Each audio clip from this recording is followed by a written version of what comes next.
carrega com muito mais frequência e orgulho as bandeiras de Israel e dos Estados Unidos. As minorias que existem no Brasil. É uma ameaça ao Estado laico que garante a.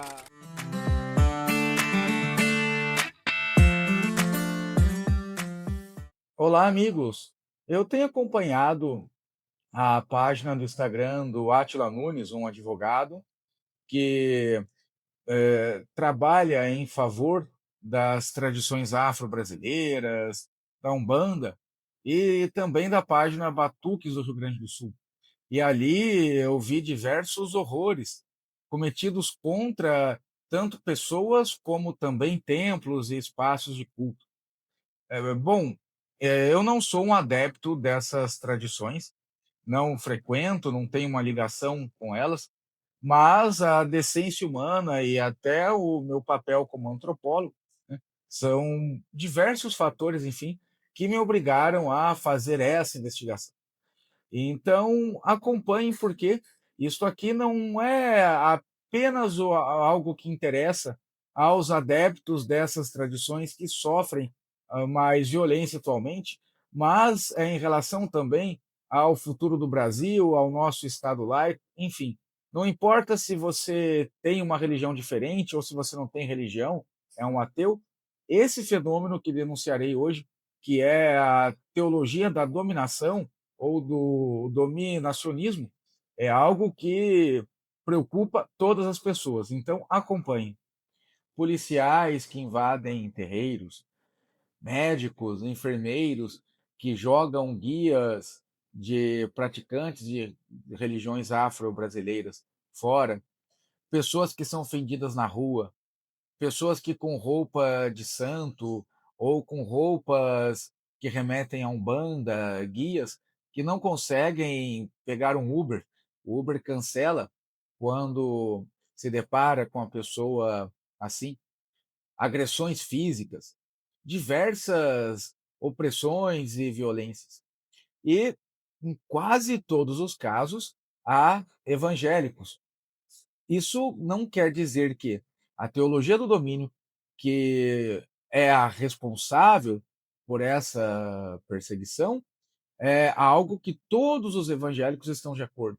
É sempre bom ressaltar, talvez por uma necessidade um tanto oriunda da estupidez humana, né, mas é bom ressaltar por conta disso, que os evangélicos, no geral, não são intolerantes. Né? Muitos evangélicos, por exemplo, são até ardorosos e fiéis às suas religiões, mas não praticam violência ou discriminação. Da mesma forma que, durante essa investigação, citarei casos nos quais policiais militares e agentes da lei se valeram do poder estatal neles investidos para praticar opressões e arbitrariedades contra praticantes das religiões afro-brasileiras, são todos intolerantes ou todos agem dessa forma. Isto é, há muitos policiais que são evangélicos e não usam a farda, não usam o poder que receberam do Estado para propagar a sua religião ou combater outras. Né? Então, isso aqui não é uma crítica geral, como algo que generalizo. Ah, então o problema é que há policiais militares evangélicos. Não é isso. Tá? Como já mencionei, muitos policiais militares evangélicos sabem separar muito bem a sua fé do seu trabalho e são ótimos profissionais. O problema daqui é a teologia do domínio, e é o que vocês observarão agora a partir de um breve resumo do fundador da teologia do domínio. A nossa investigação começa em Russas John Rushduni, um filho de sobreviventes do genocídio armênio, que carregava em sua genealogia intelectual uma desconfiança profunda em relação ao Estado secular, o qual ele identificava como uma forma moderna de idolatria estatística.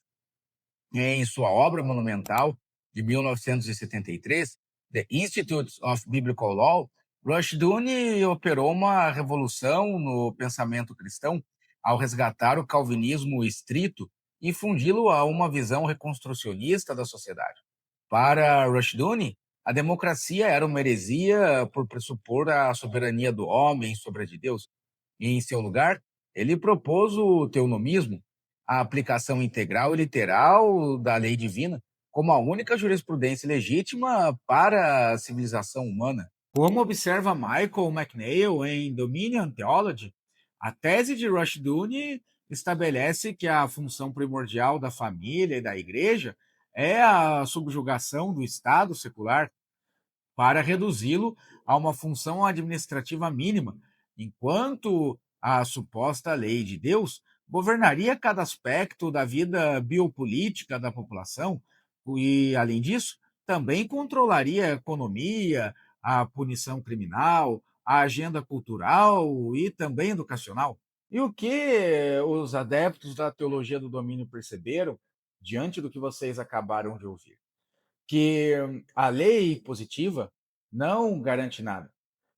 Por exemplo, a Constituição brasileira garante a saúde, alimentação, um bem-estar básico a todos os cidadãos do Brasil. Mas é isso que ocorre? Não. Porque toda lei positiva precisa não só do aspecto legal do papel, ela precisa de toda uma estrutura econômica, social, educacional, para que seja colocada em vigor. Da mesma forma, esses adeptos dessa teologia perceberam que de nada adianta o Estado ser secular caso eles consigam formar toda uma estrutura de influência social, que aí envolverá tanto os membros do judiciário, do legislativo e do executivo, que agindo de acordo com essa teologia, farão com que o projeto ande e assim, antes mesmo de derrubar o Estado secular, por exemplo, o Estado já sirva como uma ferramenta da ideologia religiosa ao arrepio da lei positiva. Se Rushduni forneceu o esqueleto jurídico, foi C. Peter Wagner quem deu ao domínio o seu sistema nervoso carismático e sua capacidade de replicação viral. Wagner, um ex-missionário e professor de seminário protestante, percebeu que o reconstrucionismo calvinista, embora intelectualmente denso, carecia de apelo popular entre as massas pentecostais que ainda guardavam o arrebatamento. Mas é agora que podemos entender melhor como isso atua no Brasil, em casos diretos. Todos viram a repercussão de policiais que invadiram uma escola pública do Brasil, porque a escola havia proposto uma atividade sobre cultura afro-brasileira e um pai ficou muito insatisfeito porque a filha fez um desenho de um orixá. E a polícia foi lá, conforme a denúncia do pai, a diretora apresentou o dispositivo legal aos policiais militares e, mesmo assim, foi reprimida e oprimida pelo policial militar que desejava assumir um papel de pedagogo. Isso não é função da polícia militar. Um policial militar não tem o direito de se intrometer em pedagogia de uma escola, ainda mais quando a escola está apenas seguindo uma diretriz legal. Mas como o policial militar chegou nesse ponto? É óbvio que aqui ele é um adepto e um praticante da teologia do domínio. É alguém, uma pessoa, em um caso bem específico, como eu já falei, não quero dizer que todo policial evangélico faz isso, é um caso muito específico, que utilizou a sua farda para praticar essa teologia do domínio. Ou seja, que é o apagamento das outras religiões, das outras culturas. No caso do Brasil, isso envolve, obviamente, o racismo. Né? Por quê?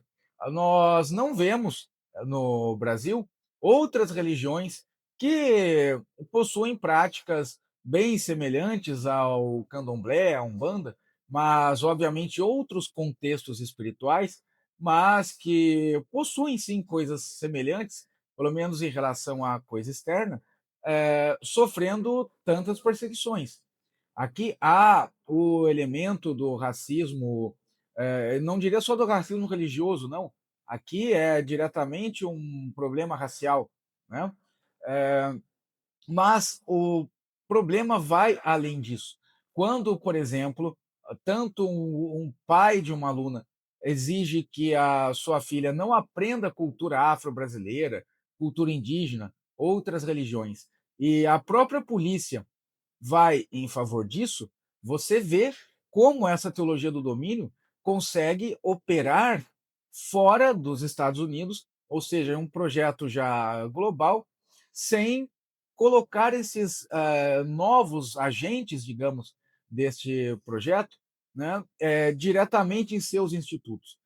Trata-se do quê? De uma revolução cultural, uma revolução que ocorre dentro das igrejas, de fora, né, do seu círculo oficial. É uma atuação que ocorre em uma forma de células, ou seja, basta propagar essa ideologia por meio de programas, de influenciadores, de outros pastores, de outros meios culturais e religiosos, para que ela conquiste agentes além de suas fronteiras e agentes que trabalham de graça, trabalham iludidos, quase que hipnotizados pela ideologia dominante. Através da criação da nova reforma apostólica, Wagner operou uma síntese improvável. Ele transpôs a escatologia passiva do dispensacionalismo para uma praxis agressiva de ocupação institucional, através do conceito de mandato cultural. Wagner teorizou que a Grande Comissão não era apenas um chamado à evangelização individual, mas um mandato para que a igreja assumisse o controle de centros de comando da sociedade. Segundo Wagner, o apóstolo moderno já não era mais um pastor de almas, mas sim um estrategista político e espiritual, encarregado de mapear e derrubar as fortalezas demoníacas que ocupavam as estruturas de poder secular. A convergência entre o reconstrucionismo de Rushdoony e o apostolado de Wagner resultou em uma mutação teológica sem precedentes, a escatologia da vitória. Nesta nova cosmologia, Cristo retornaria para receber um reino já conquistado e purificado por seus seguidores. Como detalha Joseph Williams em Pentecostal Israel and the Prophetic Politics of Domination, essa simbiose criou uma teologia de guerra que redefiniu o engajamento cívico como uma forma de combate espiritual. O diálogo pluralista, o diálogo pluralista e a tolerância liberal foram postos como fraquezas teológicas. Em seu lugar, surgiu o imperativo da capitulação das estruturas seculares diante da suposta autoridade espiritual. Esta arquitetura do pensamento transforma o crente em um soldado teocrático, para quem a política é uma linha de frente de um conflito cósmico, onde a neutralidade é impossível e a vitória institucional é o único sinal de fidelidade divina. A transposição do dogma teológico para a política pública ocorreu através de uma construção deliberada de uma infraestrutura de influência que transcende o púlpito e se consolida em redes de lobby, grupos de estudos, editoras, programas de rádio, de altíssima sofisticação técnica. Este processo marca a transição do pentecostalismo de uma subcultura emocional para a formação de uma elite gerencial, capaz de operar as alavancas do poder estatal. O domínio, nesta fase, já é um projeto de engenharia social, onde a vontade de Deus é traduzida em minutas de leis, estratégias de comunicação viral e litígios judiciais estratégicos, como analisa Catherine Stewart em The Power Worshippers. A eficácia desse movimento reside na sua capacidade de ocultar a teocracia sob a linguagem da liberdade religiosa, utilizando uma rede vasta de organizações interconectadas que funcionam como uma máquina de guerra política, invisível ao observador comum. Como analisa Catherine Stewart em The Power Worshippers, a eficácia desse movimento reside na sua capacidade de ocultar a teocracia sob a linguagem da liberdade religiosa, utilizando uma rede vasta de organizações interconectadas que funcionam como uma máquina de guerra política, invisível ao observador comum. No centro gravitacional dessa rede opera o Council for National Policy, fundado em 1981 como sistema nervoso central da direita cristã. Este conselho funciona como uma câmara de compensação estratégica, onde doadores bilionários, estrategistas de mídia e líderes do dominacionismo se reúnem em sigilo para coordenar o sequestro da narrativa democrática. Diferente de uma denominação religiosa tradicional, o Conselho é uma coalizão de interesses que busca a hegemonia institucional através da sincronização de esforços, enquanto institutos afiliados produzem a base intelectual e grupos de lobby pressionam o legislativo e as redes de mídia carismática mobilizam a base eleitoral. Conforme documentado por Annie Nelson em Shadow Network, o Conselho não busca apenas influenciar o governo, mas substituí-lo por uma estrutura paralela de poder, onde a legitimidade não emana mais do consenso democrático, mas, na verdade, temos agora um domínio que surge de uma interpretação teonômica da ordem social. O estágio final dessa engenharia de poder é a reconfiguração profunda do judiciário, um projeto de longo prazo que utiliza institutos como o Heritage Foundation e a Federalist Society como filtros ideológicos para a nomeação de juízes. O objetivo é garantir que a interpretação da Constituição seja subordinada à premissa de que a moralidade bíblica é a norma estatal suprema. Esta captura do judiciário permite a implementação de uma biopolítica dominacionista, onde o Estado exerce controle absoluto sobre o corpo e a reprodução, revertendo direitos civis sob a justificativa de restaurar a ordem divina. Quando Bolsonaro, por exemplo, disse que queria um ministro do STF terrivelmente evangélico, isso demonstra algo muito mais grave do que parece. Antes fosse, por exemplo, uma preferência pessoal do Bolsonaro. Ah, porque ele é casado com uma evangélica, embora tenha já se declarado católico, é muito mais próximo dos evangélicos do que da própria Igreja Católica. Se fosse esse o caso, não seria tão preocupante, porque seria apenas o gosto de um presidente, digamos um gosto até duvidoso.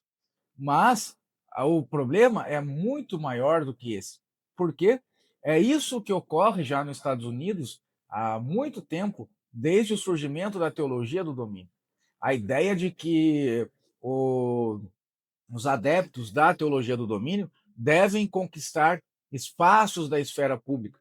E, como eu disse, não seria nada demais, por exemplo, um ministro do STF evangélico, um governador evangélico, um deputado evangélico, contanto que esses representantes tivessem a decência de separar suas religiões do aparato estatal. Aqui é dominar o espaço para operar este projeto de dominação evangélica. Isto é, Bolsonaro, quando disse isso e acabou emplacando até um ministro desta forma, operava já segundo este plano. Isso não é teoria da conspiração, isso fica muito evidente diante das ligações de Bolsonaro e de seus círculos a grupos evangélicos americanos, principalmente ao redor do presidente americano atual. Embora enraizada no excepcionalismo americano, a teologia do domínio é hoje um produto de exportação global, agindo como um vírus ideológico que se adapta a diferentes contextos nacionais, da África subsaariana ao Brasil. O modelo de guerra espiritual e a ocupação política desenvolvido nos Estados Unidos é replicado através de redes apostólicas internacionais que buscam estabelecer nações cristãs em oposição ao que chamam de globalismo secular.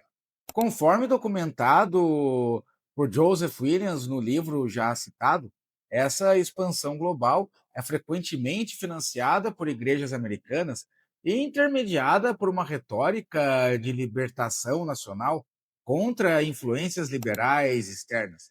O domínio, portanto, projeta-se como um novo império espiritual, onde a política externa dos Estados Unidos é vista pelos dominacionistas como braço secular de um mandato divino para subjugar o mundo ao governo de Cristo, transformando a geopolítica em um tabuleiro de xadrez escatológico, onde cada nação conquistada é um passo em direção ao fim dos tempos, uma preparação para a volta de Cristo. Como observou Virginia Gerhardt em Hidden in Plain Sight, essa expansão global busca a reconfiguração de estados inteiros, posicionando-os como baluartes teocráticos em uma resistência coordenada contra aquilo que definem como globalismo secular ou agenda do anticristo. É assim que a exportação da teologia do domínio enxerga no sul do globo um solo fértil para experimentos teocráticos que enfrentam uma grande resistência no norte, que é mais secularizado.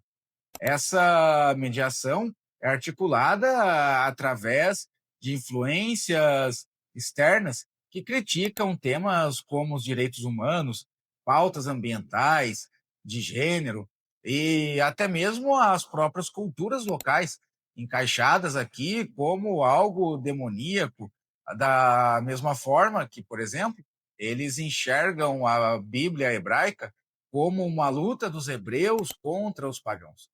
Tudo isso é colocado no mesmo balaio como uma força demoníaca.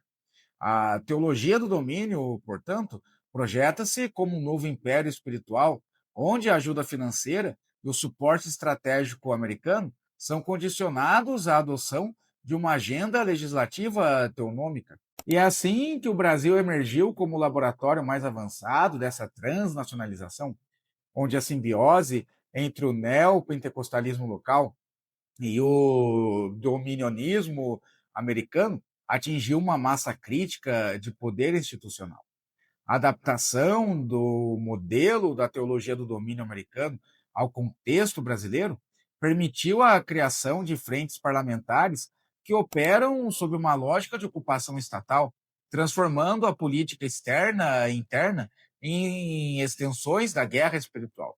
E conforme já mencionei aqui, os próprios agentes da lei, agindo conforme suas ideologias religiosas, em alguns casos, colocam essa prática em ação através de interpretações bem particulares da lei. No Brasil, a teologia do domínio foi fundida ao nacionalismo cristão, ou melhor, a um falso nacionalismo, que carrega com muito mais frequência e orgulho as bandeiras de Israel e dos Estados Unidos, criando uma identidade onde ser verdadeiramente patriota é indissociável de ser teologicamente submisso à agenda da teologia do domínio.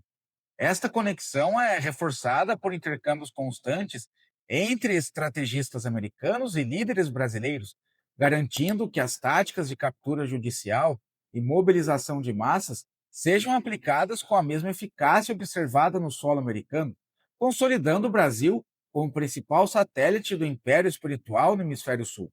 E o que ficou claro? Este projeto da teologia do domínio não preocupa porque ele pode fazer crescer a religião evangélica, aumentar a conversão, né, de adeptos à religião evangélica. Não é esse o problema. Eu não sou um grande fã das manifestações evangélicas, mas é uma opção de fé, e isso é incontestável. O problema é que o projeto da teologia do domínio é uma grande ameaça. É uma ameaça ao sistema educacional, é uma ameaça às diversas identidades, às minorias que existem no Brasil, é uma ameaça ao Estado laico que garante a nossa liberdade, a nossa própria liberdade física, né, em relação, por exemplo, à sexualidade, em relação a pautas sobre liberdades individuais que ainda são discutidas no Brasil, né. Então, o problema aqui não é religioso, o problema é um projeto de poder. E esse problema fica maior ainda porque, como vocês perceberam, não é um projeto de poder descarado, que chega, por exemplo, com ideias claras para disputar o poder através de um processo democrático, digamos assim, né?